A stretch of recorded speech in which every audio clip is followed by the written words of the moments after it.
গল্পটা তোমাদের জানা দরকার ছিল, এই গল্পটা তোমাদের শোনার দরকার ছিল। তার কারণ এফএফবিসি জিততে পারেনি চিতা ঠিকই, কিন্তু চিতা যে লেভেলের ডেডিকেশন দেখিয়েছে এটা তোমাদের জানা দরকার ছিল। তোমরা অন্তত সারা জীবন মনে রাখবা এমন একটা পাগল প্লেয়ার ছিল যে হসপিটালে ভর্তি ছিল, তার অবস্থা এতটাই খারাপ ছিল তাকে হসপিটাল থেকে বের হতে দিচ্ছিল না। সেই অবস্থায় সেই মিথ্যা কথা বলে এসে গেম খেললো এবং যুদ্ধ করলো, চেষ্টা করলো, চ্যাম্পিয়ন হতে পারেনি, কিন্তু সেকেন্ড পজিশন অর্জন করে ঠিকই নিয়েছে। আমি চাই আজকের এই ভিডিওটা তোমরা সবাই শেয়ার করে দাও।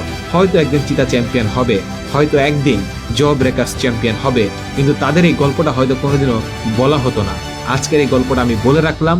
হয়তো যেদিন চ্যাম্পিয়ন হবে চিতা, হয়তো যেদিন চ্যাম্পিয়ন হবে জেবি, সেদিন আমি জিকু ভাইকে তারা মনে রাখবে যে তাদেরকে কতটা ভালোবাসি আমি। এবং আমি বিশ্বাস করি এই ভিডিওটা তোমরা যারা যারা দেখেছো তারাও কতটা ভালোবাসো জেবিকে, জ ব্রেকার্সকে এবং চিতাকে। আমরা সাপোর্ট করি চিতাকে, আমরা সাপোর্ট করি জ ব্রেকার্সকে। আমরা আছি তোমার পাশে। তুমি তাড়াতাড়ি সুস্থ হও, তুমি আবারও আমাদের মাঝে ফিরে আসো, ভালো গেম প্লে করো।